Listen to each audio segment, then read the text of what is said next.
Hey everyone, I'm your host Courtney O'Steen and you're watching The People Project.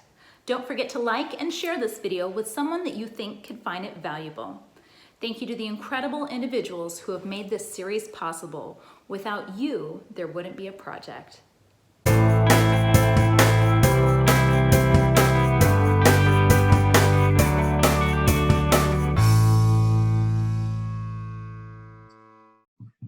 Hey everybody, I am so excited to have a special guest here with us. And when you're watching this, it will all have been recorded already. But I would like to introduce you to Athena, and we're just going to have a little discussion about 3 important questions. Sure. Hi everyone, I'm Athena Fleming. I'm from California and I'm really excited to be here. So thanks for watching. Absolutely. I'm so honored that you would share your time, and I'm just very appreciative to have the opportunity to have a very candid conversation that I think needs to be had. Right. I think a lot of times the media can play a really negative part into how people perceive reality, and it doesn't give us a good opportunity to have authentic conversations Sure. where we can really dive in deeper and understand people. Yeah. So it was a conversation I had with another friend, and he had said to me, you know, there's going to be a need for conversations that are going to make people feel really uncomfortable. And I'm so sorry, my eye is going crazy right now. But for people to say, you know, I don't understand you. I don't understand that perspective because I've never experienced it.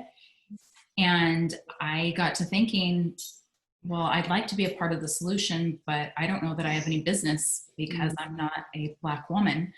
And I don't know how to have that conversation. And sorry, it looks like I'm crying, but I'm literally like my eyes going crazy. All the time. I totally get it. Right. But at the end of the day, I thought about it and I prayed on it, and it just kept pulling at my heart that it was something that I needed to do. So thank you for sharing your time with us. Of course. Yeah. Yeah.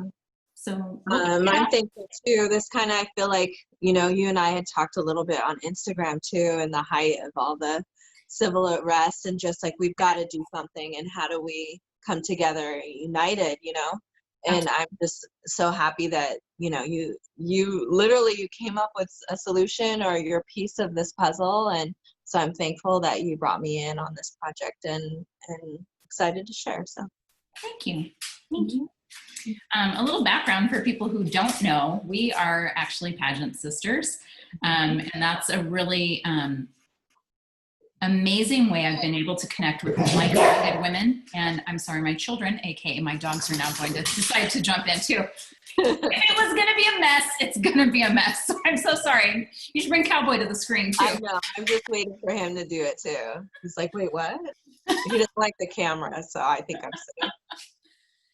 So that's how we know each other, and that's the connection there for anybody who's watching to understand.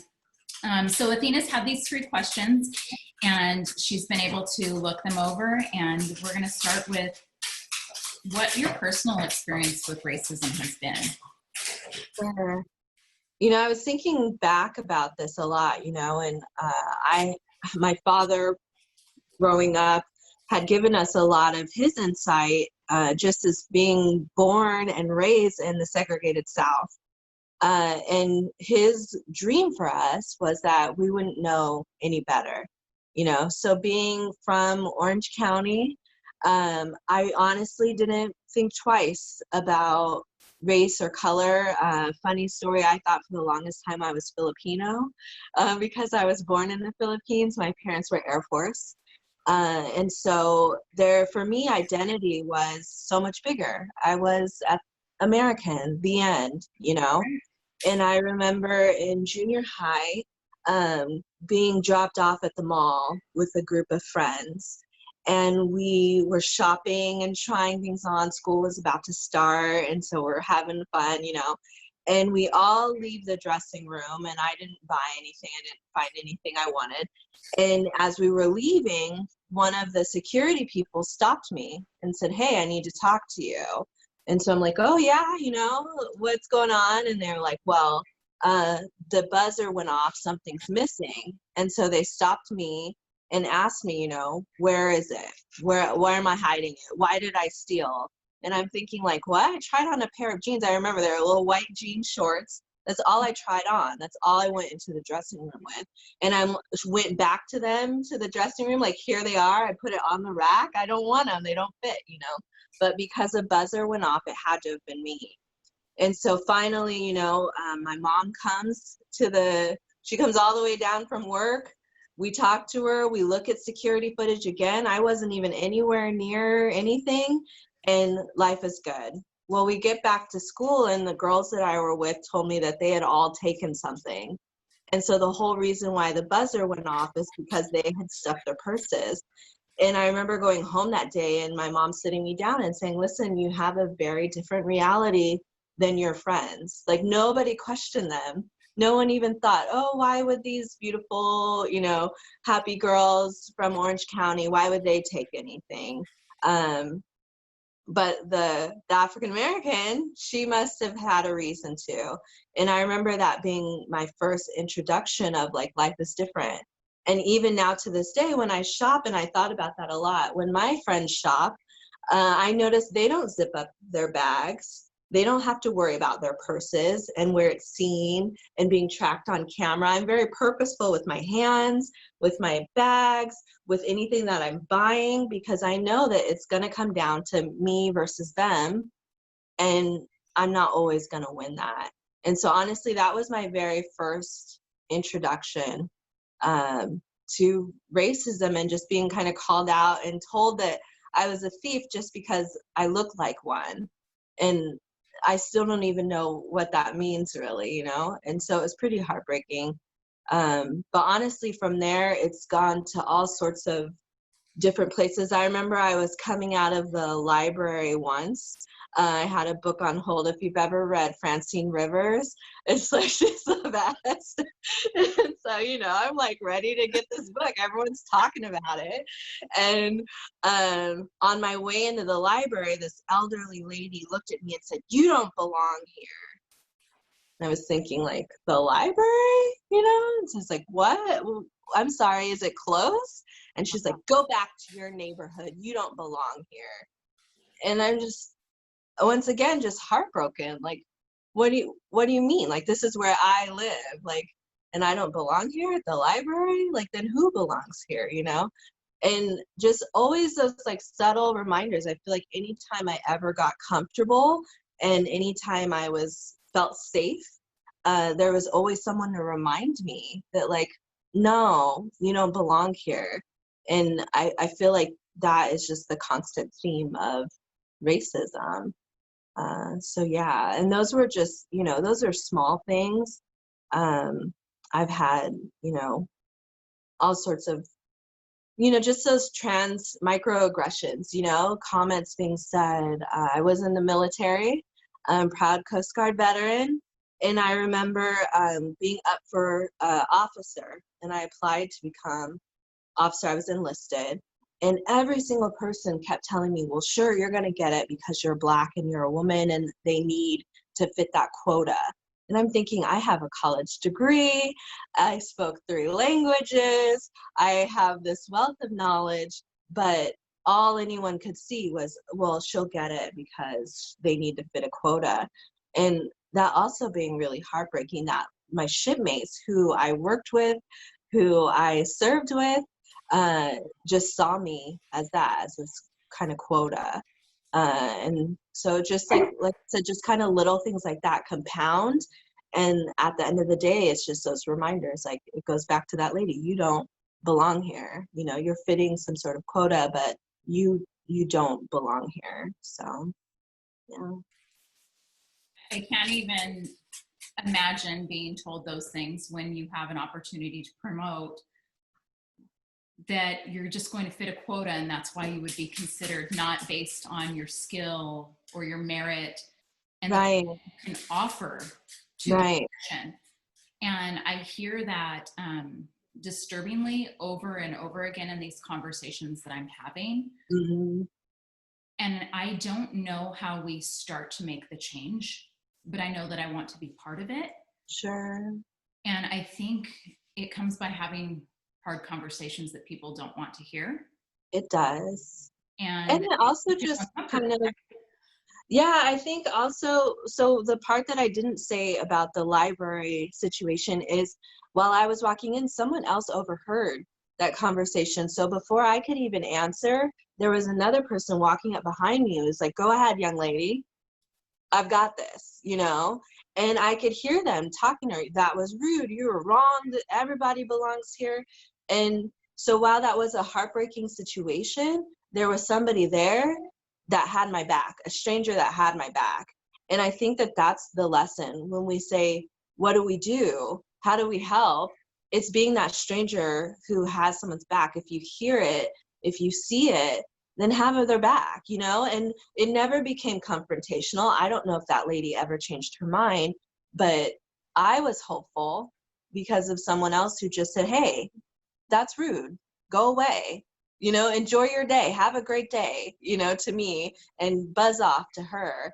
And Yeah. just something that simple really does promote change, because I don't even know who else saw that, you know? And it's that chain, that butterfly effect, you know, of like, I felt it and I saw it. Did someone else see it? And then they taught their kid, or a little kid saw it and now they're growing up to do it. It's like, we've got to just start sticking up for each other and start calling people out and saying it's not okay.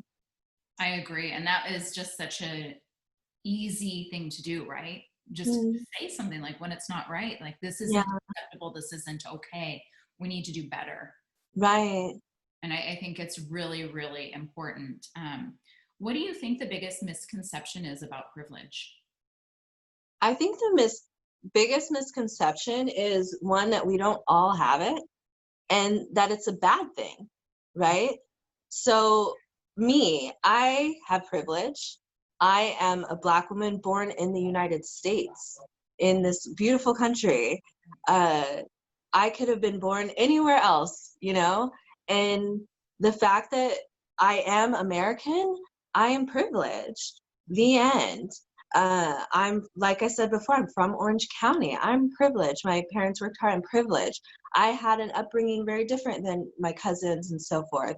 Right. I know that I can approach certain communities and not be always seen as threatening. That's my privilege, right?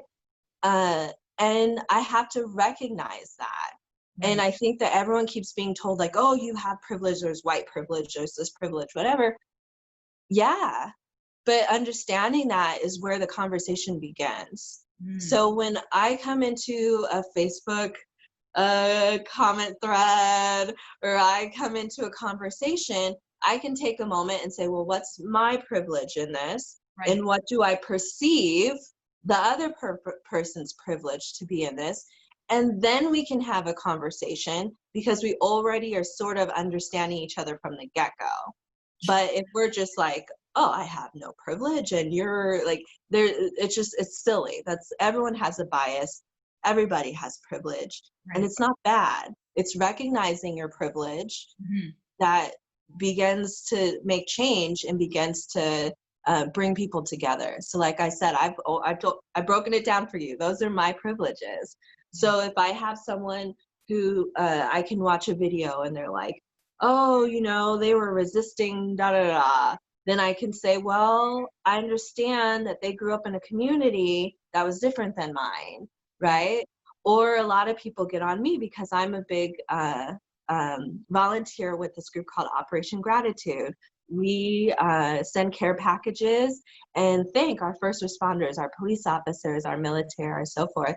And I've been known to go out in the community, and I'm giving care packages to Long Beach PD and the communities that I live in. Right. And everyone's like, oh, you know, you're a traitor. You know, no, my privileges, I come from a long line of police force. I was a federal police officer, technically, you know. And so we just kind of have to, once again, it goes back to privilege and understanding where that is and where that came from. My privileges, I've had a lot of positive experiences that negate all of my negative ones, but I understand that other people don't. Other people haven't had opportunities to go to college, or they don't come from a home where mom and dad are both present. There's all these factors that weigh into privilege, And they're all things that we just have to consider in order to communicate properly and to understand each other. Definitely. Definitely. Thank you so much for that. I really appreciate it. What do you wish that non-people of color, your friends, your colleagues, acquaintances could understand about racism and racial injustice? I wish a few things.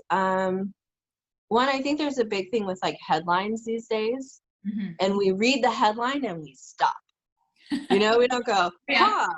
what an interesting headline. Let me actually read the article, I'm guilty. or, I've done it before. And it's the bait and switch, right? Yeah. And then I'm like, oh, not what I thought that was. Right? Yeah. And I work in media, I work in public relations. And so let me tell you, I get paid big bucks to write that big headline, And then somewhere in the little byline is what the story is actually about. But you've got to read it and you've got to read it through and you've got to go back into privilege too. What does this mean now for someone else? I always think that I don't always agree with our current sitting president and the people who follow him. But I think, who are they? Are they my neighbor, my friend? Who are they? Right. And what is it that they see that I don't? And I look at that way, and then I judge that, like, oh, what do I think about that based off of what I know? And I think that that's all we're doing is, I think for people who are not Black, to just try your hearing now. We're listening, we're learning, right? Supposedly we blacked out. And so now through the listening and learning, you should probably start to switch that to understanding so that you can throw that into a context to say, okay, as I read this article, as I hear them upset about Breonna Taylor and everyone else, like, why? What does that mean to them? And what is the hurt coming from? Right. You learn about redlining still happening today, still neighborhoods where I can't buy a home. I just moved to this really nice beach town in LA, and still there's not very many of us Black people here. Right. There was a time where Venice Beach was all Black people, and now it's not, but because of gentrification and so forth, whatever. But we have to look deeper, and like I said, just flip that into understanding now. We're no longer looking at the headline, we're reading the article. And even me, when I read an article that I don't like, or I hear a speaker that I don't like, and I feel myself tensing up, I start to ask myself, why? What is it about it? Is it my bias that's making me angry? Or like I start to break it down. And I feel like when I break it down more, then I'm able to really get to the bottom of what's bothering me. And a lot of times it isn't so much the words, it's like I have a perceived intent of the speaker, or I'm just coming into it already with a bias. And so then I have to stop and think, okay, what am I doing? But it also is exhausting that I'm putting in all this effort when I don't always feel like it's being done on the other side. And so going back to the original question, what can we do? It's just try for me. Give me a little bit of effort, help, just try a little bit, try to understand. And if you don't, find a friend. There's somebody. I don't want to explain to the whole world what it means to be Black all the time, but I have a good group of friends and we can sit down and we can talk about this.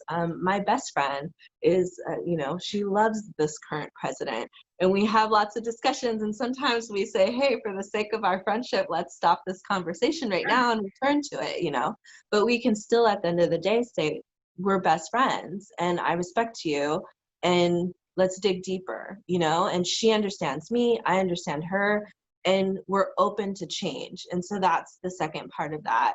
It's just being open to being wrong. Right. You can change your mind.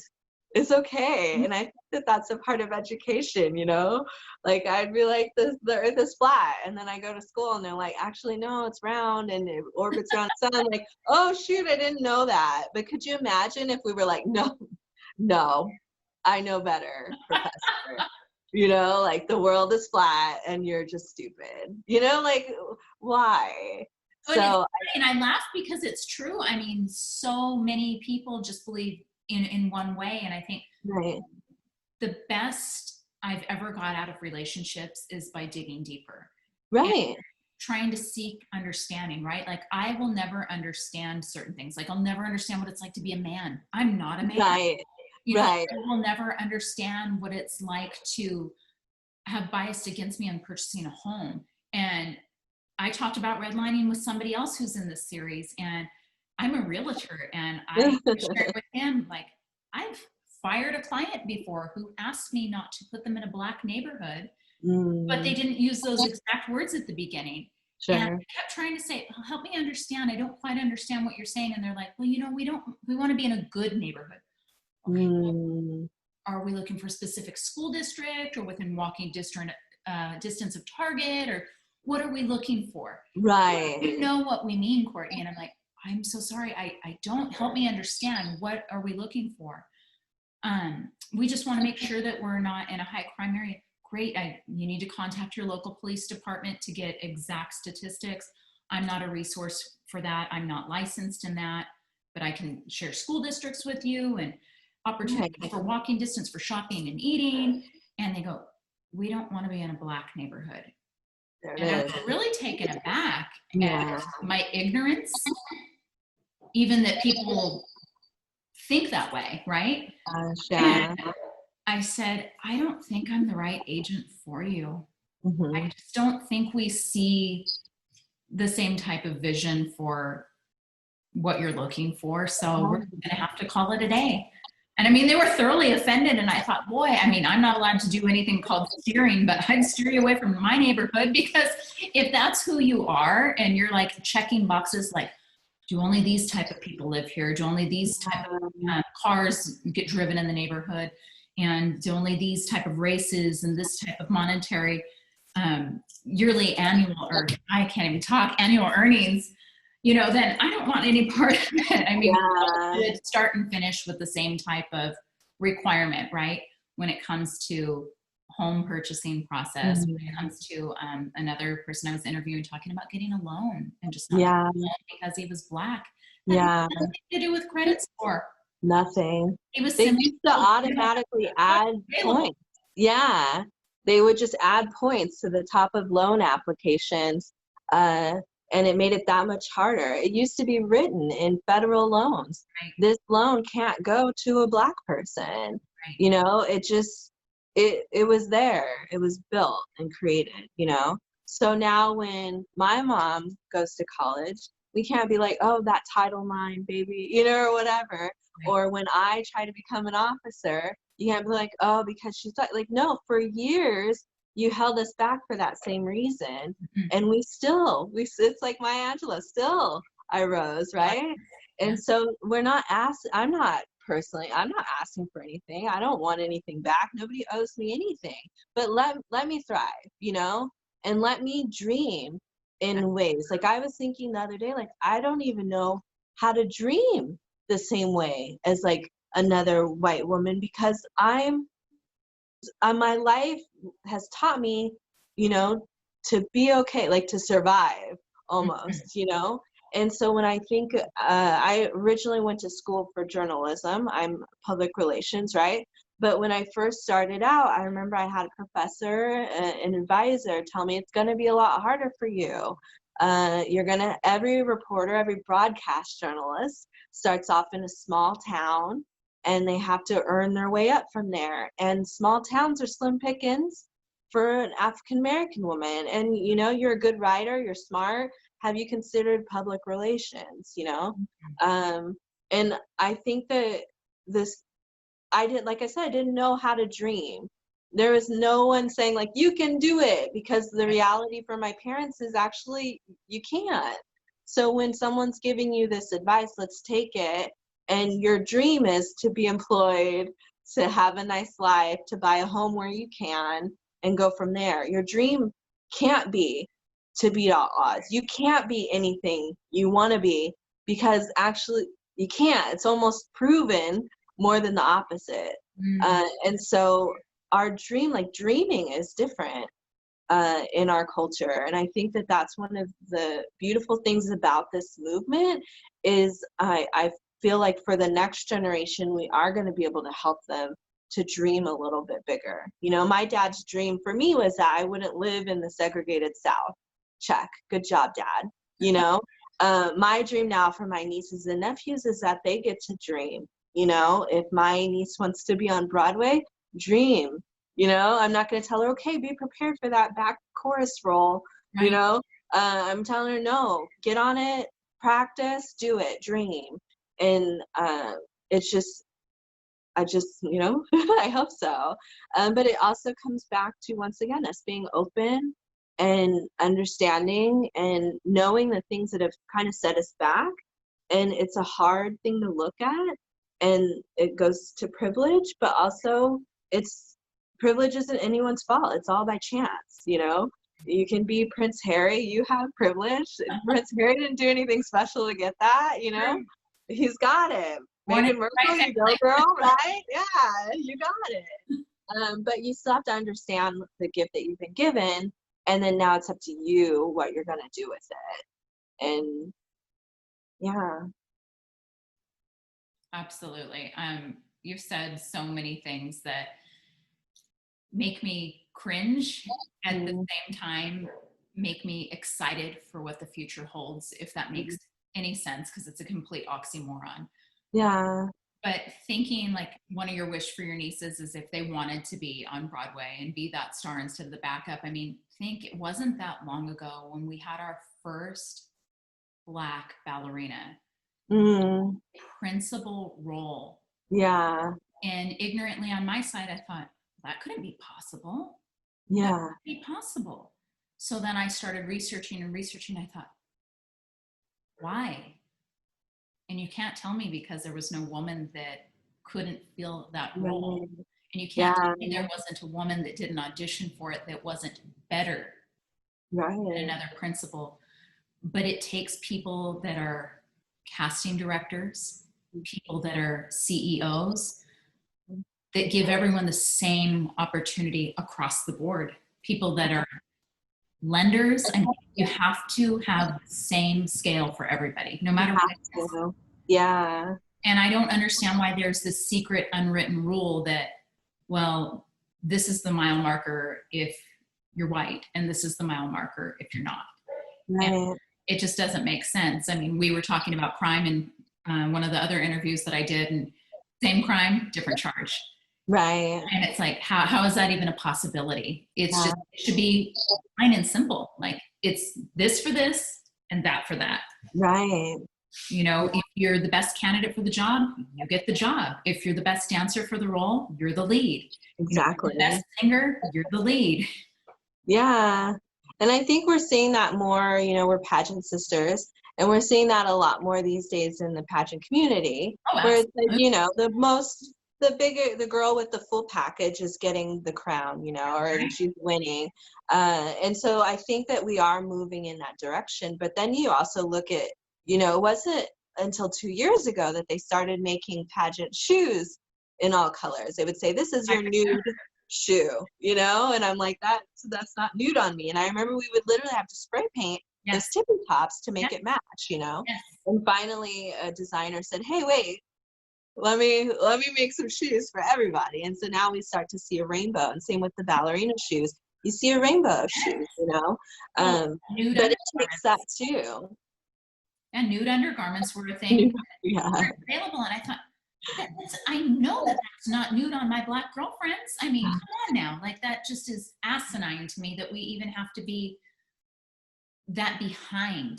Yeah. Right? Like, there are forward thinkers here that say, gosh, have we ever thought that maybe somebody has a different skin tone that wants to wear the same product and fit what the rules are telling us? I mean, from a pageant perspective, when we're reading the rules and we know that that's not supposed to be anything that stands out, is typically what it says for the shoe. Right. Yeah, either this brand or this brand, and nothing with rhinestones or this or that or the other.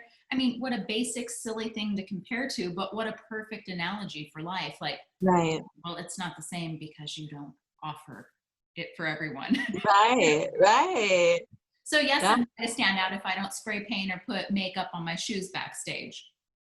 Yeah. And it's once again, it's that one extra step, you know, it's that one extra concern you have. Is the spray paint going to chip while you're wearing, Right. you know, like, and that's like the extra things that, you know, the kind of setback in a way, and it's minor, but it's still there. And when we're competing, like, you want the less things in your brain, like pulling you back than Oh yeah, possible, you know. There's enough going on for you to worry about. So absolutely. And that's the last thing that you should have to worry about. yeah, I think it was even Band-Aid who just this month was like, oh, okay, we'll start to make Band-Aids in Oh, all shades of colors. And, you know, part of us are actually like, well, there's actually a company already doing it, and we've already been supporting them, you know. right. And I think that that's another takeaway too. Start looking at companies who are doing their thing that are owned by people of color. Mhm. One of my favorite companies, so going back to pageants, you have to be spray tanned, Oh yeah, right? And all of us all of spray us. tan. All of us do. That's In right. fact, I love to be tan. I love like the bronzy look on me, you know. Yes. But I remember the first time I pulled up to a spray tan artist, she's kind of, I got it on Groupon, I remember that. And she's like, oh, what do you want? What are you looking for? You know, and I'm like, a tan. Like, what do you mean? What Yes. am I looking for? You know? And she did something. She sprayed me, did something. But I was just like, oh, really? That's what all this fuss is about? You know? And then I met my friend Norma, who I think you know, Yes. some Yes. beauty. And I showed up, and I remember I was explaining to her, like, I would like a tan with this. And she's like, what? I'm a professional. What are you doing? Like, she Right. couldn't even fathom, you know? Let me do my job.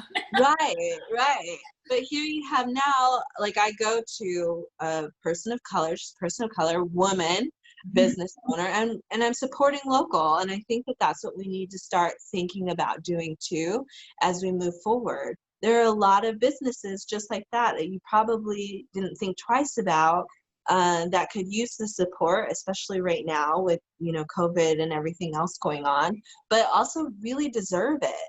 And I think before we thought, oh, well, it's owned by a person of color or it's a small business, so that means it should be less or it should cost less. Mhm. No, no, no.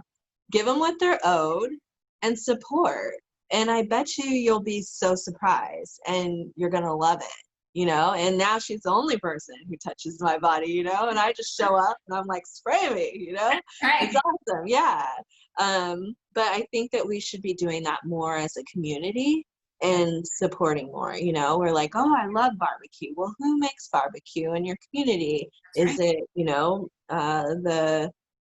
the chain place, or is it a local small business that could probably use the support, you know?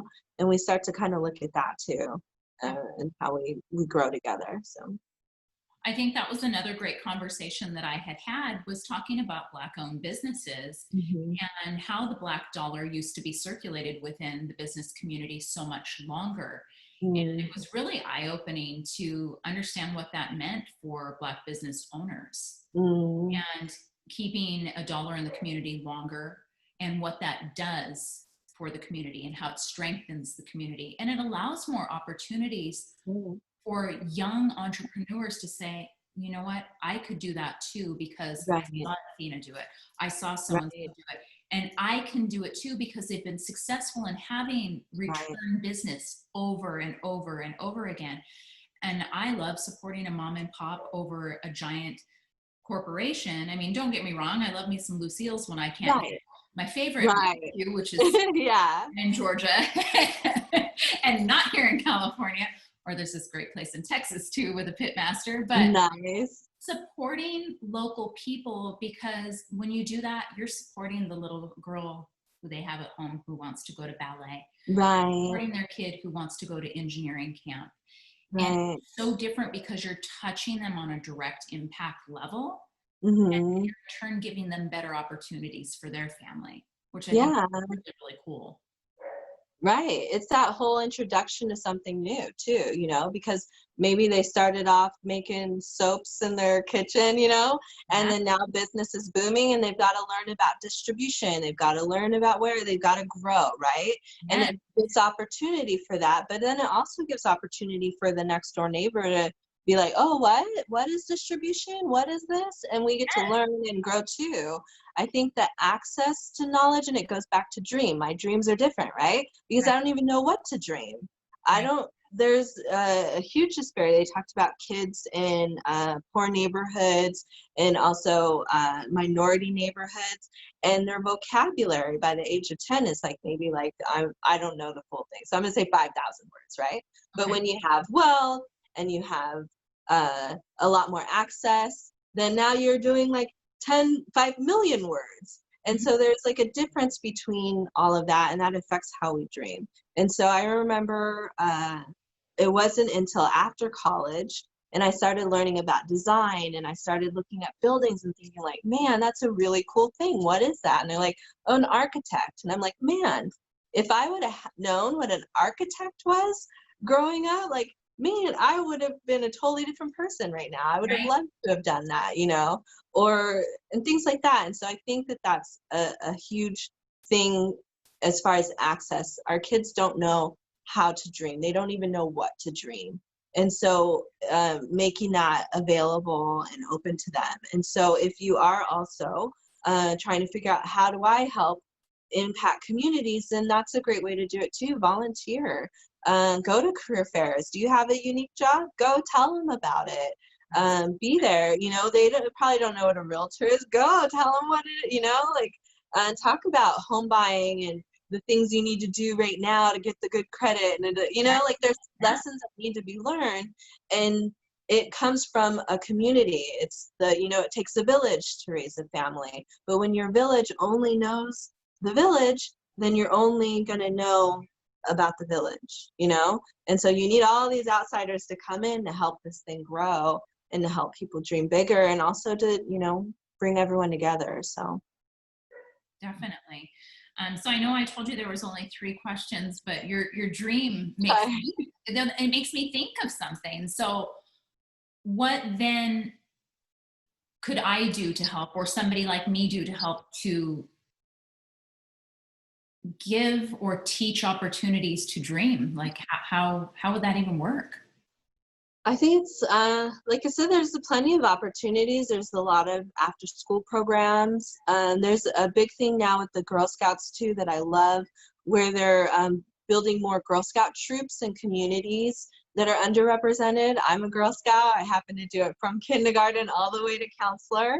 And I really adored my time. Yeah. But you know, once again, my community, I only had the people coming in who I knew, but there's openings all the time. You could say, hey, I'd love to talk to your troop about whatever. Or I'd love to help them earn this badge or so forth. And the leader will be like, thank you, please, you know. But then there's after school programs that you can join and, you know, come one day. Like I said, career fairs. I work for the state doing public relations for a veterans home, and I always get people saying like, we need people for career fairs, you know, and there's always teachers saying please. And I remember when I worked for this bus company saying, bring us a bus driver, bring us anyone, teach us, you know, because there's a need. So if you have a specific talent or something that you can donate back, give back to the community in that way, then go and talk about it. And it's really just one day a year, and it makes such a big difference in everyone's lives. Yeah, just start. I don't know, I think everyone thinks that change is this like big thing that they have to do, you know, it's like this huge action or something, but I think it even goes back down to this current pandemic, right? Everyone's like, really, to stop it, just wash my hands, that's all I have to do, you know? And it's almost hard to believe, right? Like, oh yeah, this thing is like crazy and I just have to stay home and wash my hands, like, nah, seems too easy, this must be a hoax, right? But it really does. It's the same thing with any sort of change. You just kind of start small, but if everybody does it, then suddenly this thing gets bigger and bigger and bigger, you know? And so just look for small things you can do in your community, just small ways to get involved. For me, I knew that it was big. I saw a disparity within people in my community and the Black community and their relationship with the police force. And so that's why when I was in pageantry and even just on my own still, I knew it was really important for me to be the positive side of that and reach out to our first responders in a positive way. to be able to say thank you, because not everyone, you know, we don't hate the police, you know, like we're there. And I know that's not a part of our questions, and so I don't want to derail that conversation. But I think for me, that's my little thing that I can do. And I'm not going, I can't do a big sign, and I can't go all day every day because I work in the life and things that I need to do. But, you know, once a week, I can write a card. I can write a letter that says thank you. I can sign up to hand them out and hand out care packages and be the face and look them in the eye and say thank you, because it's important to know that, you know, they are respected and cherished, and there are good people everywhere. And so, yeah, but that's like my small change. So then find yours. And I think that's wonderful advice. And that's why I asked, because I think so many people do think it has to be that grand gesture. And then they get stuck in analysis paralysis, and then they do nothing. Right. Because it's too overwhelming, and I don't know where to begin, and I don't have a plan. And I want to, sometimes people want to be the person behind the curtain, so to speak, and they want to be the support, but they don't want to be the face. But I think back to when I started volunteering with the organization that I do, Chick Time, and I called because I wanted to find a chapter to be part of. I did not want to lead my chapter at all. And the founder was talking to me, and she goes, "Oh, it sounds like you should be the leader of the group." And I said, "Oh no, I'm so sorry. I think you misunderstood my conversation. I see there's a chapter in Northern California, and there's the one in San Diego, which is pretty far from me." I said, "So I was thinking, you know, maybe you could find someone who wants to do the chapter like in middle of California where I'm at, and that'd be great." And she goes, no, it just sounds like you're the leader. So I think what we need people to do is be that leader and not be afraid, and start with anything, right? Right. One of my favorite sayings is done is better than perfect. Yeah. And this means that you're going to take action, right? And you don't have to have this grand plan. I mean, of course, have some general idea of how you would like to help, right? How and who and when you're going to start, right? Basic writing skills, the who, what, when, where, why, and dissect it that way. So if we can give people tools to say, I see that this is a problem and I would like to be part of the solution. Now, what am I going to do next? I think my biggest issue as somebody who volunteers a lot is when people just want to cut a check, but they never want to roll up their sleeves. And while I think it's beautiful to be able to contribute financially, time has always been the common currency that people enjoy the most. When I work with the foster girls that I do, I find that they appreciate that so much more than a gift that I bring. Right. They like the gift. They like the gift, but they want the time so much more. So I think it's the time that they're going to remember. Right? Yeah. So I think, what if within our Black communities, we spent time? Yeah. And we said, you know, what do you need? What resource would be helpful to you? You want to get to college? Let me show you how to do it, right? Right. Has anybody taken you on a campus tour? Like, let's go. Right. I never got excited about college until I went and stood in the middle of a university and you could feel the energy. I didn't go. I took a little bit of classes here, a little bit there. I never graduated with a degree. Yeah. But I always try to share that with people that feel like, you know, I was born into this situation, so I can't change it. Well, I was raised pretty privileged, but I lived in a horribly toxic environment where my dad was incredibly abusive. And time was the one thing that I wanted from him that I never got. And the time that I had was horrible. So I try to take that and learn, like, what can I do that can help other people feel better, because somebody did it for me, right? Somebody did it for me. And that's all we need, is we need people who are willing to do it for other people. Right. And something interesting I've learned through this project was the term, I don't see color. I've said that almost my whole entire life. Yeah. And it was brought to my attention, well, if you don't see my color, then you don't understand how to empathize with me. Yeah, you don't see me. And wow, that was a big reality check. That was a big reality check.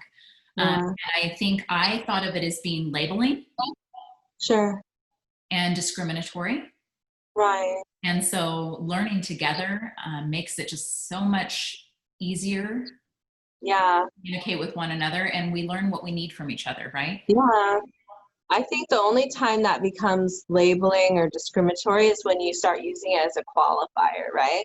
So see my color, understand me, and know it goes back to privilege, what ours is and where we are in this world, right? Right. But then at the same time, we can't come back to it only when it's convenient. So for example, you're so well spoken for a Black person. Like, I thought you didn't see color, Mm. right?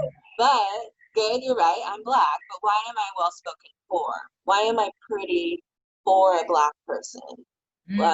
You're so well traveled for a Black person. You're like, why? What is this qualifier? And I think that that's where we start to get kind of really murky, and also just that we no longer are on good terms, so we have to see each other, but I wouldn't be like, oh, Courtney, you're so great for a white woman. Like, what is that? It's what is that? Like, no, you're just a great person, and Well, when you, right, right, when you say it that way, it gives me that visceral reaction. Like, what do you mean? Because I'm white? But I can't even imagine saying that to somebody. But I know that it happens. I know that it happens. Yeah, it happens very often, very, very often. And I think, like I said before, that's what brings you back to this idea of, like, I don't belong here, right? So when it starts, there's a qualifier that's thrown on, I'm no longer feeling like, oh, I'm accepted, or it's that jerk, like, oh, you got too comfortable, because I'm like, oh, I'm American. I took an oath for this country. My parents took that same oath, my mom and dad. I grew up, I moved every 4 years. They fought in battles because of that oath. And I am American. And then someone says, nope, for a Black American, you're a nice girl. And I'm thinking, like, there it is. I'm kind of reeled back again, And so I think that, we just start to learn that. And once again, you start to correct it. It shouldn't have to be me every time to say, well, ma'am, no, I remember I was with my sister and someone's like, your eyes are so pretty. You're a colored girl. And my sister was like, oh, actually, we don't go by colored, and she's so patient because I'm like, what, Right. And this was like years ago. We were still in college, and my sweet sister is like, oh no, we don't say colored or Negro, In fact, you could just say my eyes are pretty. It would be nice, The lady's like, yeah. And she was looking at her like, I don't know what you mean, But I just imagine what if once again it was that person behind us in line who was like, hey, girls, I got this. Mm-hmm. Like, you don't need to do any more educating. I'm here. I got your back. That's and right. So I feel like, once again, those are my common themes in this, is it's okay. We don't need to be mean about it, but you could say, like, I happen to overhear your conversation, and I just want to let you know that actually these ladies are, she's got pretty eyes, the end. Like, you could just say something nice, Yeah. But that goes a long way. And I think especially for some of our friends and family who aren't as open to change, when they hear it from someone that they feel more comfortable with or they identify with, it makes a bigger impact, Yeah. So same, I can, my dad has had his struggles. He's gone through life, right? He was sitting in the back of the bus. He had to go to the certain restaurants. He could only walk through certain doors. He lived it. He's lived it. But it takes me, as someone who hasn't, who says, hey, Dad, look at it this way. And now we can start to try and make a little bit more progress, a little bit more forgiving, Yeah. But it can't be my white friend who loves Trump who's like, you're wrong. Like, it's just not going to hit him the same way, And so you got to start in your home looking at ways to maybe pose a question or dig a little deeper and help people understand, why what they're saying is hurtful or why what they're saying might not be correct. So. And I think that's really important, and what a good way to address it. I like how you've given examples and tools that our viewers and listeners can say, oh, I could do that. Right. That's a lot easier than I thought, right? Done is Right. better than perfect. Just do something. Do you have any final thoughts you wanted to share? Just once again, thank you so much for this opportunity. It's nice to have these conversations. And I guess also the same way we had this today, everyone who's watching at home can keep having that. Don't find your work person. If you only talk to your Black coworker to talk about this, then that's not the example you should be using. No. Or look at that too. If the only time you've ever talked to someone of another race is during this time, then maybe make more time to do so. And it doesn't have to be talked about the pandemic or civil unrest or anything like that. We all watch TV. We're all mad at Game of Thrones. We can all start somewhere. And so just start looking at that. Who's in your life and the diversity in your life. And have these conversations too with people that you feel comfortable with and that you can, but just know that I can sit and talk to my sister all day long about racism, but we've had the same upbringing and experiences, so we're not really going to grow. We're going to find support with each other, but we're not going to grow beyond each other. It's dialogues with new sisters and friends that make change, and so keep doing that in order to so we can fix this so that our kids can dream. That's right. I think it's beautiful, and I'm so excited when we get to see each other in person again. And I appreciate this more than you know. From the bottom of my heart, thank you for being so transparent and open, and also providing tools that people can put into place easily. And just look at how we speak to one another and how we address conversations and how we need to step in when we know something's wrong. And I just really appreciate that from you so very much. And until we meet again, I really appreciate having this talk with you today. Yeah, me too. Thanks again. You're welcome, sweetie. You have a good night. You too. Thanks. Bye. Bye.